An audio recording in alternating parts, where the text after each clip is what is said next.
गोरेगाव सिद्धार्थनगर सहकारी गृहनिर्माण संस्था म्हणजेच पत्राचाळ यांच्या वतीनं म्हाडा कार्यालय बांद्रा पूर्व इथे विविध मागण्यांसाठी निदर्शनं करण्यात येत आहेत।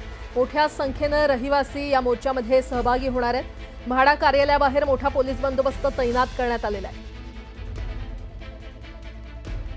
पत्राचाळ रहिवाशांचं आंदोलन करण्यात येणार आहे। ते आंदोलन करणार आहेत। मोठ्या संख्येनं रहिवासी या मोर्चामध्ये सहभागी होणार आहेत। म्हाडा कार्यालयाबाहेर सध्या मोठा पोलीस बंदोबस्त तैनात करण्यात आलेला आहे।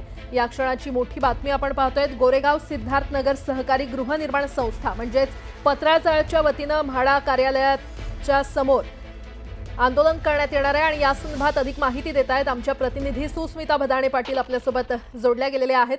सुस्मिता, पत्राचाळ वासियांकडून हे आंदोलन करण्यात येणार आहे, काय अपडेट?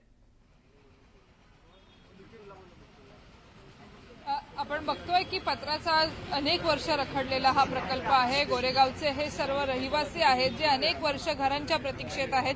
सरकारकडनं आणि म्हाडाकडनं त्यांना अनेक अपेक्षा आहेत आणि हे सर्व जे रहिवासी आहेत ते या ठिकाणी आलेले आपल्याला पाहायला मिळतात। या ठिकाणी तैनात करण्यात आले। काय नेमक्या प्रमुख मागण्या आहेत आल्या? आम्ही आता 2008ला हा करार झालेला, त्याच्यानंतर विकासक गेला, विकासक नंतर म्हाडा म्हणून विकासक आलं, पण म्हाडा हे विकासकासारखंच काम करतंय, मनमारी कारभार चाललेला आहे। आमच्याबरोबर अजूनही करार गेलेला नाहीये, डेव्हलपमेंट अग्रीमेंटही झालेला नाहीये, PAAही झालेला नाहीये। पूर्वी म्हाडाने त्यावेळेला विकासकाने FSIचा जो घोटाळा झालेला तो PMC नव्हता म्हणून घोटाळा झाला होता। आज पुन्हा PMC नेमलेला नाही आहे आणि आमचं निकृष्ट दर्जाचं बांधकाम करण्यात आलेलं आहे। आज आमच्या PMCने हा रिपोर्ट दिलेला आहे। त्या रिपोर्टमध्ये जवळजवळ 70% ठिकाणी प्लास्टर हे डिबॉन्डिंग होत आहे।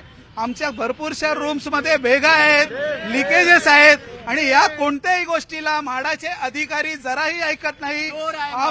आमचं भाडं थकवतात। प्रत्येक महिन्याचं भाडं हे 4 ते 5 तारखेला आलं पाहिजे, तर 20, 25 तारखेपर्यंत भाडं येत नाही, करार केला जात नाही। आमच्या कॉर्पस फंडवर 9% व्याज दिलेला नाहीये। काही लोक काय नेमक्या मागण्या आहेत? प्रचंड मोठा पोलीस बंदोबस्त बघा या बोर्डवरती काय लिहिलंय, 900 कोटी बाकी विकासकांना वाटले आणि आमच्यासाठी फक्त 25 कोटी द्यायला तयार नाही, ते पण व्याजाचा काढ। हा काय कुठला कारभार आहे? म्हाडा ही स्वायत्त संस्था आहे ना, सरकारी संस्था आहे ना, ते काय प्रायव्हेट बिल्डरसारखे वागतायत।